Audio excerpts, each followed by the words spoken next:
Hello students, ITI electrical ज्ञान YouTube channel में आप सभी का स्वागत है। आज मैं आप लोगों को वायरमैन ट्रेड का फर्स्ट ईयर का ट्रेड थ्योरी का कुछ महत्वपूर्ण ऑब्जेक्टिव टाइप क्वेश्चन बताने जा रहा हूं, जो कि आप लोगों के लिए सीबीटी एग्ज़ाम के लिए बहुत ही उपयोगी साबित होगा। आप चाहे कोई भी आईटीआई लेवल का इलेक्ट्रिकल सेक्टर से जो है क्वेश्चन अगर पूछा जाता है किसी भी एग्ज़ाम में, चाहे आप एएलपी का एग्ज़ाम देने के लिए जा रहे हैं, चाहे आप टेक्नीशियन का एग्ज़ाम देने के लिए जा रहे हैं, चाहे आप ऑर्डिनेंस फैक्ट्री है, गन फैक्ट्री है, या कोई भी आपका जो है आपके ट्रेड से रिलेटेड किसी भी कम्पिटिटिव एग्ज़ाम में जाते हैं, तो वहाँ जो है इस प्रकार के क्वेश्चन आपको पूछे जाएंगे। तो इन सभी क्वेश्चनों में से 25 क्वेश्चन का ये मेरा सेट है।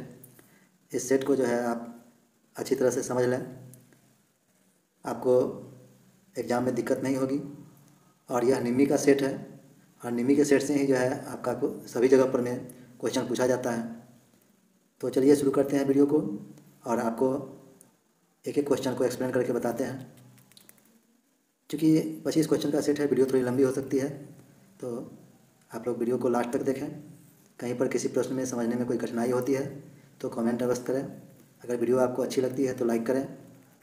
यदि आप मेरे चैनल में पहली बार देख रहे हैं तो आप इसको सब्सक्राइब कर भी लें, ताकि आपको जो भी आईटीआई से रिलेटेड वीडियो अपलोड करें तो वो आपके पास पहले पहुँच जाए। तो चलिए आपको शुरू करते हैं और एक एक क्वेश्चन को सॉल्व करते हैं। यह देखिए आपका पहला प्रश्न है कि एसी आरसी सीरीज सर्किट में पावर के लिए सूत्र क्या है।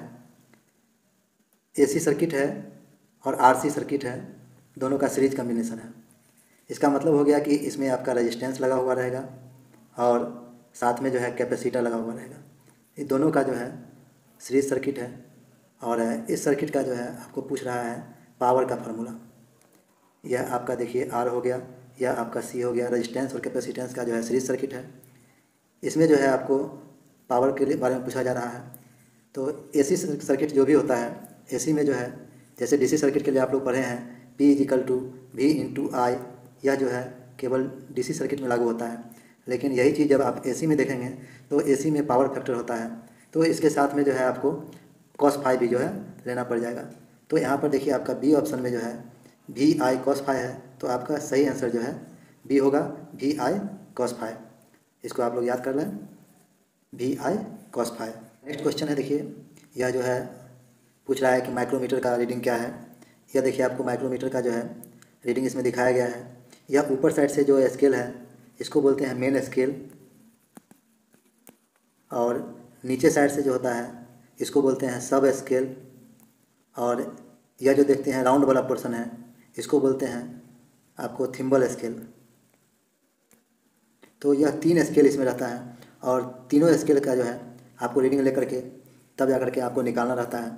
तो आप इसमें देखिए कि 0 1 2 3 4 आपको दिख रहा है, यानी कि आपका जो है 4 mm तो ये कंफर्म हो गया। उसके बाद देखिए ये तो मेन स्केल का रीडिंग हो गया। अब आपको सब स्केल का रीडिंग लेना है। तो सब स्केल का रीडिंग में देखिए नीचे से दिख रहा है 4 के बाद जो है नीचे वाला एक लाइन दिख रहा है, यानी कि हमको जो है 0.50 लेना है। जब हाफ चुकी दिख रहा है तो हाफ जो है 0.50 होता है। और थिम्बल स्केल का जो है रीडिंग जो है आप देखिए यहाँ पर में दिख रहा है 5 पॉइंट है, इसका मतलब हो गया 0.05। तो ये कुल तीनों को आप जब जोड़ेंगे तो आपको देखिए यहाँ पर आ जाएगा 4.55। तो 4.55 ऑप्शन जो है आपका डी में दिया हुआ है। इसका मतलब सही आंसर आपका जो है यह डी है, 4.55 mm। इसको जो है माइक्रोमीटर को आपको समझना पड़ेगा। mm में माइक्रोमीटर आता है, इंच में माइक्रोमीटर आता है, यह जो है mm का दिया हुआ है। इसमें क्वेश्चन पूछता है माइक्रोमीटर का लिस्ट काउंट क्या होता है, सबसे कम आप कितना जो है माप सकते हैं। तो इस माइक्रोमीटर से जो है कम से कम आप जो है 0.01 mm तक जो है आप इसको कम से कम माप सकते हैं। कभी आपको इस क्वेश्चन का भी सामना करना पड़ सकता है। तो यह जो है आपका दूसरा क्वेश्चन था। अब आपको हम तीसरे क्वेश्चन बताते हैं। यह देखिए तीसरा क्वेश्चन में जो है आपको इसमें पूछ रहा है कि स्थापना का उपयोग करते हुए भवन निर्माण के लिए प्रयुक्त लेआउट आरेख का उद्देश्य क्या है।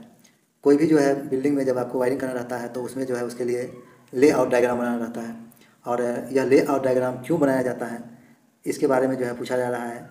लेआउट डायग्राम बनाने का क्या उद्देश्य है। तो यहाँ पर में देखिए आपका ऑप्शन दिया हुआ है ए में कि भवन के प्रत्येक उपयोग में विद्युत बिंदुओं की स्थिति का पता लगाने के लिए, बी में है कुल जुड़ा लोड गणना करने के लिए, सी में है तारों के लिए श्रम लागत का अनुमान लगाने के लिए, डी में है वायरिंग स्थापना के लिए माल की लागत का अनुमान लगाने के लिए।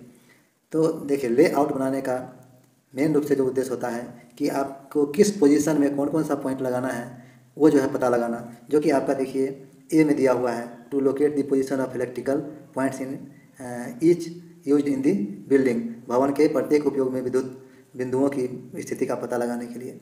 तो ये जो है आपका यह सही आंसर है आपका पोजीशन लोकेट करने के लिए जो है लेआउट डायग्राम जो है का उपयोग किया जाता है। तो सही आंसर आपका हो गया ए। नेक्स्ट क्वेश्चन है आपका 4 नंबर में, देखिए which is the minimum clearance between the bottom point of the ceiling fan and the floor as per I rule. I rule के हिसाब से जो है आपको सीलिंग फैन जो आप छत में लगाते हैं वहाँ से और तल से आपका जो फर्श है उसके बीच का जो है न्यूनतम ऊंचाई जो है कितनी होनी चाहिए, इसके बारे में पूछा जा रहा है। तो यहाँ पर में देखिए आपका ऑप्शन दिया हुआ है, ए में 1.2 मीटर, बी में 1.8 मीटर, सी में 2.4 मीटर और डी में 3.2 मीटर। तो आपको इसको तो याद करना पड़ेगा। 2.4 मीटर जो है इसकी ऊंचाई जो है होनी चाहिए दोनों के बीच में। आपका जो छत वाला फैन लगाते हैं उस फैन का नीचे वाला भाग और ज़मीन से जो है उसकी ऊंचाई जो है आपको कम से कम 2.4 मीटर जो है होनी चाहिए, इससे कम जो है नहीं होनी चाहिए। यह रूल बताता है, आई रूल है, तो इसको आपको याद करना पड़ेगा। 2.4 मीटर आपका सही आंसर हो गया सी। नेक्स्ट क्वेश्चन है आपका 5 नंबर। 5 नंबर में जो है आपको देखिए पूछ रहा है which part is marked as X in the block diagram of offline UPS. जो ऑफलाइन यूपीएस का जो है ब्लॉक डायग्राम दिखाया गया है, इसमें देखिए इस भाग को जो है एक्स से जो है यहाँ पर में देखिए इस भाग को एक्स से चिन्हित किया गया है। तो इस भाग के बारे में पूछा जा रहा है कि यह कौन सा भाग है। तो ए में देखिए दिया हुआ है रीसेट स्विच, बी में है चेंज ओवर स्विच, सी में है कंट्रोल पैनल और डी में है आपका बैटरी चार्जर। तो यहाँ पर में देखिए आपको इधर से इनपुट सप्लाई है, इधर से रेक्टिफायर है और इधर नीचे देखिए बैटरी लगा हुआ है। तो बैटरी को जो है चार्ज करने के लिए आपको बैटरी चार्जर बनाना पड़ेगा। तो इस ब्लॉक डायग्राम में जो ये खाली जगह है यह जो है बैटरी चार्जर के लिए है। तो आपका जो है सही आंसर जो है यह डी होगा, बैटरी चार्जर। क्योंकि जो इन्वर्टर होता है उसका जो है 2 काम होता है, एक जब लाइन है तो उस टाइम में जो है वो बैटरी को भी चार्ज करता है और आपको डायरेक्ट जो है बाईपास लाइन भी जो है आपको जितना वोल्टेज सप्लाई आ रहा है उसको आगे एक इक्विवेलेंट वोल्टेज बना करके देता है। तो ये दोनों काम करता है, इसलिए यहाँ पर में आपका जो है सही ऑप्शन जो है डी होगा, बैटरी चार्जर।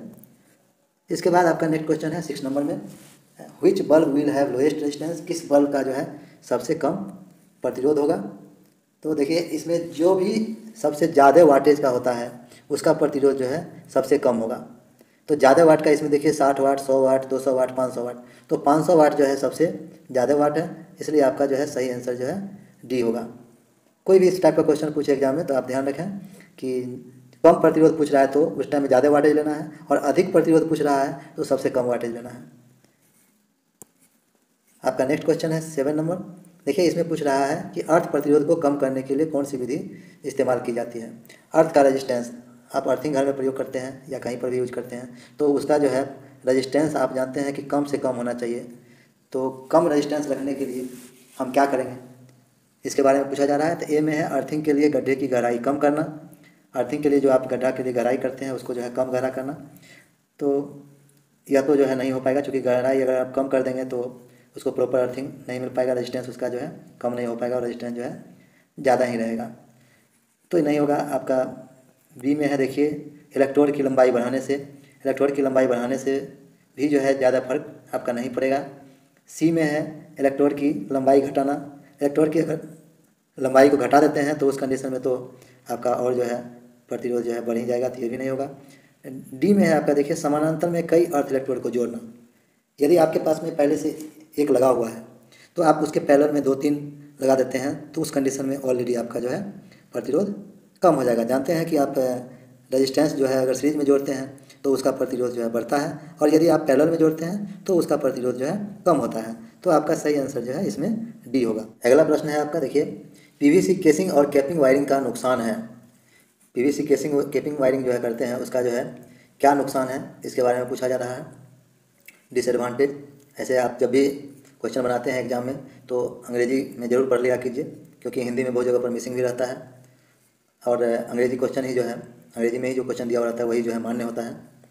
यहाँ पर देखिए दिया हुआ है कि कॉस्ट इज मोर, लागत जो है बहुत ज़्यादा होता है। तो यह आपका ऑप्शन जो है सही नहीं है, इसमें लागत ज़्यादा नहीं होता है। बी में है देखिए inflammable and risk of fire, ज्वलनशील और आग का जोखिम। तो इसमें तो आग लगने की संभावना रहती है केसिंग कैपिंग में, यह जो है इसका नुकसान है, यह आपका सही आंसर है। और इसमें सी में भी देख लेते हैं हम लोग, रिक्वायर्स स्किल्ड मैन पावर, कुशल मैन पावर की आवश्यकता है। कोई ज़रूरी नहीं है, कोई भी आदमी जो है ये आराम से वायरिंग कर लेता है, ये वायरिंग जो है बहुत ही आसान होता है। एक्सटेंशन नॉट पॉसिबल, विस्तार संभव नहीं है, ये भी गलत है, विस्तार पॉसिबल है। इसलिए आपका जो है सही आंसर भी है कि ज्वलनशील और आग का जोखिम, इसमें जो है यही एक नुकसान है। नेक्स्ट क्वेश्चन है, देख लीजिए, कौन सा कंडक्टर है, इसमें जो दिया हुआ है 4 ऑप्शन है, इसमें पूछ रहा है कंडक्टर कौन है। तो लकड़ी, वुड, यह जो है कंडक्टर चालक नहीं होता है, यह जो है कुचालक होता है, तो यह नहीं होगा। इसमें रबर भी जो है कुचालक होता है और माइका भी जो है कुचालक होता है। जिंक है एक, यह सुचालक होता है, कंडक्टर होता है। तो सही आंसर जो है आपका बी है, जिंक होगा। नेक्स्ट प्रश्न है, चित्र में दर्शाए गए वायरिंग कौन सी है। यहाँ पर देखिए 4 जो है लैंप दिया हुआ है, L1, L2, L3, L4, 4 lamp है यहाँ पर में। और प्रत्येक में देखिए यहाँ पर में अलग अलग जो है पेयर जो है स्विच का दिया हुआ है। यह जो है एक पेयर है, इसका एक पेयर है, इसका एक पेयर है, यहाँ पर में एक पेयर है। तो इसमें जो है इस प्रकार का वायरिंग जो है कहाँ पर किया जाता है, इसके बारे में जो है यह किस प्रकार का वायरिंग है, क्योंकि फिगर में कहाँ पर नहीं, ये किस प्रकार का वायरिंग है जो दिखाया गया है उसके बारे में पूछा जा रहा है। तो इस प्रकार का वायरिंग जो है, क्योंकि टनल में जो वायरिंग होता है तो एक चालू होता है, एक आगे चालू होता है तो पीछे का एक बंद होता है, तो यह वायरिंग नहीं है, ये आपका ऑप्शन नहीं है। कॉरिडोर वायरिंग, यह सही वायरिंग है आपका, बी वायरिंग, क्योंकि कॉरिडोर में जो है इस प्रकार का वायरिंग किया जाता है। तो सही आंसर आपका जो है बी है, कॉरिडोर वायरिंग। सी भी आपका गलत है, हॉस्टल वायरिंग, और डी भी गलत है, अस्पताल वायरिंग। तो सही जो है आपका हो गया आंसर कॉरिडोर वायरिंग। क्वेश्चन है आपका देखिए, यूनिवर्सल सरफेस गेज में एक्स के रूप में चिन्हित भाग का नाम क्या है। देखिए यह मैकेनिकल क्वेश्चन है, मैकेनिकल पोर्शन का है, फीटर वगैरह, ट्रेड में, टर्नर, मशीनिस्ट, सब में यह क्वेश्चन रहता है। लेकिन चूँकि हम लोगों को भी कुछ पार्ट्स पढ़ना रहता है इलेक्ट्रिकल में भी, इसलिए यह क्वेश्चन दिया गया है। तो यहाँ पर मैं जो पूछ रहा है देखिए, यह एक्स इंगित कर दिया है, जो ये वाला भाग है इस भाग के बारे में पूछ रहा है कि इस भाग का जो है क्या नाम है, यह कौन सा भाग है। तो यहाँ पर मैं देखिए इसको आपको याद रखना पड़ेगा ये सब चीज़। इसको स्नग बोलते हैं, जो ए में आपका ऑप्शन है, सही आंसर ये है। स्क्राइबर नहीं होगा, स्क्राइबर जो है ये वाला भाग जो है, ये जो है ये स्क्राइबर है, इसको स्क्राइबर बोलते हैं। स्पिंडल है, ये बीच वाला भाग जो है इसको स्पिंडल बोलते हैं। क्लैंपिंग नट है, जो ये नट होता है इसको बोलते हैं क्लैंपिंग नट। तो आपका ये जो है कोई आंसर नहीं है सही, आपका ए सही आंसर है। नेक्स्ट क्वेश्चन है आपका देखिए 12 नंबर, यहाँ पर में दिया हुआ है, which factor is inversely proportional to the value of capacitance. कौन सा फैक्टर कैपेसिटर के मान के विपरीत अनुपातिक होता है। तो यहाँ पर में जो है कैपेसिटर के बारे में जो है पूछ रहा है, कैपेसिटेंस, कैपेसिटर का जो है धारिता, तो वो किसका जो है इन्वर्सली प्रोपोर्शनल होता है। तो देखिए यहाँ ऑप्शन में हम लोग देखेंगे, ए में दिया हुआ है डाइलेक्ट्रिक स्ट्रेंथ, बी में दिया हुआ है प्लेट की मोटाई, सी में दिया हुआ है प्लेट का क्षेत्रफल, और डी में दिया हुआ है प्लेट के बीच की दूरी। तो चूँकि यहाँ पर मैं पूछ रहा है कि प्रोपोर्शनल समानुपाती कौन सा होता है, अनुपातिक कौन सा होता है, तो इसमें जो है कैपेसिटेंस जो है इसका जैसे जैसे दोनों प्लेट का बीच का दूरी जो है उसको बढ़ाएंगे घटाएंगे, तो उसके हिसाब से उसका कैपेसिटी भी जो है बढ़ता है घटता है। तो यहाँ पर पूछ रहा है इन्वर्सली, ठीक है। तो इन्वर्सली जो है यहाँ होता है क्या कि जैसे ही आप दूरी बढ़ाइएगा तो उसका कैपेसिटेंस जो है घट जाएगा, और जैसे ही नज़दीक कीजिएगा तो उसका जो है कैपेसिटेंस बढ़ जाएगा। तो ये इन्वर्सली है। इस यहाँ पर मैं आपका जो है डी इसका जो है सही आंसर है, डिस्टेंस बिटवीन दी प्लेट्स, प्लेटों के बीच की दूरी। उसके बाद नेक्स्ट क्वेश्चन है आपका यहाँ पर, इन्वर्टर और बैटरी को जोड़ने के लिए किस तार का उपयोग किया जाता है। तो इन्वर्टर और बैटरी के लिए जो तार जोड़ा जाता है उस तार के बारे में पूछा जा रहा है। जो देखते होइएगा इन्वर्टर के पीछे से जो है 2 तार निकला हुआ रहता है, और वह दोनों तार जो है एक रेड कलर का रहता है और दूसरा जो है ब्लैक कलर का रहता है, और ये दोनों तार जो जा करके आपका बैटरी से जुड़ता है। तो यह जो है एक प्रकार का अलग से वायर आता है, स्पेशल वायर आता है, इसको बोलते हैं स्पेशल ऑटो वायर, जो कि आपका बी में ऑप्शन है। तो सही आंसर आपका हो गया special auto wire. 1.5 square mm का पीवीसी वायर जो है नहीं, ये नहीं यूज किया जाता है, मोटा वायर यूज किया जाता है। एलुमिनियम का वायर तो यूज ही नहीं होता है उसमें, और 2.5 का भी वायर नहीं यूज रहता है, इससे मोटा रहता है, वो 4 स्क्वायर mm से जो है भी मोटा वायर रहता है, जो कि एक स्पेशल वायर होता है। इसलिए बी आपका जो है यहाँ पर में सही आंसर है। क्वेश्चन है आपका 14, which formula is use to calculate internal resistance of a cell. इसमें से जो है कौन सा फार्मूला है जो सेल का जो है इंटरनल आंतरिक प्रतिरोध आपका दो प्रकार का प्रतिरोध होता है। जो हम लोग लोड कनेक्ट करते हैं उसको बोलते हैं बाह्य प्रतिरोध, एक्सटर्नल रेजिस्टेंस, और जो सेल के अंदर का जो रेजिस्टेंस होता है उसको बोलते हैं हम लोग इंटरनल रेजिस्टेंस। तो इसमें जो है पूछ रहा है इसका फार्मूला, इसको निकालने के लिए कौन सा फार्मूला का यूज़ किया जाएगा। तो इसको आपको याद रखना पड़ेगा। देखिए आई जो है इंटरनल के लिए यूज होता है, तो इसका सही आंसर जो है आपका जो है डी है। इसको याद रखिए, ई माइनस वी बट्टा आई एल। ई जो है ईएमएफ है और वी जो है उसका वोल्टेज है और आई एल जो है लोड करंट है, जो लोड लगाने के बाद कितना, क्योंकि फार्मूला आप लोग जानते हैं आर बराबर क्या होता है, वी बाई आई। तो यहाँ फार्मूला वही यूज हो रहा है, लेकिन वी जो है आपका लेना है, दोनों में जो अंतर होता है इलेक्ट्रोमोटिव फोर्स और वोल्टेज, उसमें से ई माइनस वी और बट्टा जो है आई एल। आपको डी जो है सही आंसर है। नेक्स्ट क्वेश्चन यहाँ पर में है 15, which principle earth tester works. कौन से सिद्धांत पर जो है अर्थ टेस्टर काम करता है। अर्थ टेस्टर का नाम सुने होइएगा। अर्थ टेस्टर जो है अर्थ को टेस्ट करने के लिए यूज किया जाता है। यह जो है किस सिद्धांत पर कार्य करता है, इसके बारे में पूछा जा रहा है। तो इसमें देखिए आपका, हम डायरेक्ट आंसर पे चलते हैं। डी इसका सही आंसर होगा। फॉल ऑफ पोटेंशियल आपका जो है वोल्टेज ड्रॉप के सिद्धांत पर में जो है यह काम करता है अर्थ टेस्टर। इसको आप याद रखिए, याद रखना पड़ेगा। क्वेश्चन है आपका 16 नंबर कि जो बैटरी इन्वर्टर के साथ एसी कमरे में रखा जा सकती है। देखिए which batteries can be kept in the AC room along with inverter. कौन सा बैटरी है जिसको कि हम जो है एसी वाला कमरा में रख सकते हैं। आपको जो क्वेश्चन पढ़ करके हिंदी में अगर समझने में दिक्कत होगा तो वहाँ पर अंग्रेजी पढ़ना पड़ेगा, क्योंकि कुछ क्वेश्चन का ऐसा ट्रांसलेट करता है इसमें जो कि सही से आपको समझ में नहीं आएगा। वैसे कंडीशन में आपको अंग्रेजी पर ध्यान देना पड़ेगा। तो देखिए यहाँ पर में जो ऑप्शन दिया हुआ है उसके हिसाब से आपको जो है एक अलग से बैटरी आता है, SMF बैटरी। यह जो है इस बैटरी का यूज में जो है आप एसी वाले रूम में भी कर सकते हैं। बाकी जो ये सब बैटरी है, ये सब बैटरी को जो है एसी वाले रूम में जो है नहीं करना चाहिए। नेक्स्ट क्वेश्चन है यहाँ पर देखिए, which concept of 5S indicates standardisation. 5S जो है इसमें 5S है, पहला S, दूसरा S, तीसरा S, चौथा S और पाँचवा S। इसके बारे में जो है पाँचों S का अलग अलग मीनिंग है, उसी के बारे में पूछा जा रहा है कि कौन सा S है जिसका ये मीनिंग होगा स्टैंडर्डाइजेशन। तो इसमें जो है आपका देखिए ये सब तो आपको थ्योरी में जो है पूरा पढ़ना पड़ेगा इसके लिए। ऐसे चौथा जो है स्टैंडर्डाइजेशन होता है इसका, चौथा जो ऑप्शन होता है उसमें 5S में चौथा S जो है उसका मीनिंग होता है स्टैंडर्डाइजेशन स्टेप 4 में। तो सही आंसर आपका जो है वो डी है, स्टेप 4। नेक्स्ट यहाँ पर मैं देखिए पूछ रहा है उपकरण का नाम क्या है। जो यह जो टूल देख रहे हैं इसका क्या नाम है। इसको बोला जाता है रावल प्लग। दीवार में जो है छेद करने के काम में आता है। जैसे आपको गिट्टी लगाना है PVC का या लकड़ी का, जिसको कि रावल प्लग बोलते हैं, और उसके बाद उसके ऊपर से स्क्रू टाइट करते हैं। तो इसका नाम है आपको रावल प्लग टूल। डी आपका जो है, डी आपका सही इसका आंसर है। नेक्स्ट क्वेश्चन है आपका देखिए, पूछ रहा है RLC सीरीज सर्किट में जो है कुल विरोधी का नाम क्या है। RLC रेजिस्टेंस, इंडक्टेंस और कैपेसिटेंस, ऐसा सर्किट जिसमें कि तीनों जुड़ा हुआ हो सीरीज में, उसमें जो है कुल विरोध जो होता है उसको हम लोग क्या बोलते हैं, इसके बारे में पूछा जा रहा है। तो यहाँ जो देखिए जो कुल आपका जो विरोध होता है उसको हम लोग बोलते हैं इम्पीडेंस, जो कि यहाँ पर में देखिए आपको सी में दिया हुआ है इम्पीडेंस। इसको जो है जेड से सूचित करते हैं। यह जो है कुल विरोध होता है एसी सर्किट का। तो सही ऑप्शन आपका जो सही आंसर जो है आपका सी हो गया, इम्पीडेंस। नेक्स्ट क्वेश्चन है 20 कि 5 लैंप के साथ गोदाम वायरिंग के लिए सिंगल वे स्विच और 2 वे स्विच कितने होना चाहिए।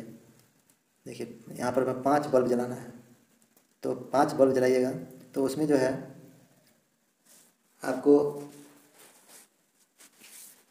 पूछ रहा है कि कौन कितना जो है 2 वे स्विच होना चाहिए और कितना जो है 1 वे स्विच होना चाहिए। यह जो है आपको गोदाम वायरिंग में पूछ रहा है। तो गोदाम वायरिंग में क्या होता है कि एक स्विच जो है आप ऑन करते हैं तो अगले रूम में जो है लाइट जल जाता है, पीछे का रूम का जो है लाइट बंद हो जाता है। तो इसके लिए जो है आपको देखिए यहाँ पर दिया हुआ है ऑप्शन में, ए में 2 सिंगल वे एंड 3 2 वे नहीं होगा, 2 सिंगल वे और 3 2 वे, यह आपका सही आंसर नहीं है। बी में है देखिए 4 सिंगल वे और 1 2 वे, और आपका यह भी जो है नहीं होगा। और सी में दिया हुआ है 1 single way and 4 two way. यह आपका जो है सही आंसर होगा सी। इसमें जो है एक जो है सिंगल वे का रहेगा और बाकी 4 जो है 2 वे का स्विच रहेगा। आपका सही आंसर ये हो गया और डी नहीं होगा। नेक्स्ट क्वेश्चन है आपका 21 में कि कॉर्क स्क्रू के नियम का उद्देश्य क्या है। कॉर्क स्क्रू रूल जो है इसे हम लोग कहाँ पर में इसका यूज होता है, इसका उद्देश्य क्या है, इसके बारे में पूछा जा रहा है। तो इसका जो है सही आंसर है आपका कंडक्टर के चारों ओर चुंबकीय रेखाओं की दिशा का पता करने के लिए, जो कि डी में आपका है to find direction of magnetic lines around the conductor. आपको सही आंसर जो है यह हो गया।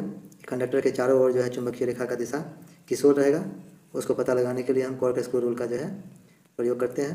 नेक्स्ट क्वेश्चन है यहाँ 22, which type of stakes are use for riveting cone shapes articles. शंकु आकार के सामान को बनाने के लिए किस प्रकार के स्टेक का प्रयोग किया जाता है। स्टेक के बारे में पूछा जा रहा है। तो अलग अलग प्रकार का स्टेक होता है, यहाँ पर देखिए दिया हुआ है square stake, hatchet stake, bevel edge square stake, blow horn stake. तो जो शंकु आकार होगा उस शंकु आकार में जो है कौन सा है, तो उसके लिए जो है ब्लो हॉर्न स्टेक आता है। ये आपका जो डी में ऑप्शन है ब्लो हॉर्न स्टेक, यह जो है ये होता है। सही आंसर आपका डी है। नेक्स्ट क्वेश्चन है आपका 23, वायरिंग का नाम क्या है। जो यह वायरिंग दिखाया गया है इस वायरिंग के बारे में पूछ रहा है सर्किट। आप देखिए इसको, और इस वायरिंग का जो है नाम पूछ रहा है क्या है। ए में दिया हुआ है CTS TRS। यह जो है CTS TRS जो है यह एक प्रकार का बैटन वायरिंग है। केवल क्योंकि CTS और TRS एक केबल है, उस केबल के नाम पर में दिया गया है। और बी में है क्लीट वायरिंग, सी में है PVC केसिंग कीपिंग वायरिंग और डी में है PVC कंड्यूट वायरिंग। तो इसका सही आंसर आपका जो है बी है क्लीट वायरिंग, क्योंकि यह जो देख रहे हैं यह थोड़ी थोड़ी डिस्टेंस पर में जो है ये क्लीट लगा हुआ है। 2 वे क्लीट आता है, 3 वे क्लीट आता है। इसमें जो है क्लीट नीचे और ऊपर में यह चिकनी मिट्टी का क्लीट बना हुआ रहता है, नीचे में भी और ऊपर दोनों साइड से क्लीट रहता है और बीच में जो है वायर को ले जाया जाता है। तो बी आपका जो है सही आंसर है क्लीट वायरिंग। नेक्स्ट क्वेश्चन है यहाँ पर में देखिए, which electrical effect the moving iron instrument works. Moving iron उपकरण, देखिए उपकरण का टाइप कौन सा है, तो मूविंग आयरन है। और इसमें बिजली का प्रभाव किस बिजली के प्रभाव के अंतर्गत कार्य करता है यह पूछ रहा है।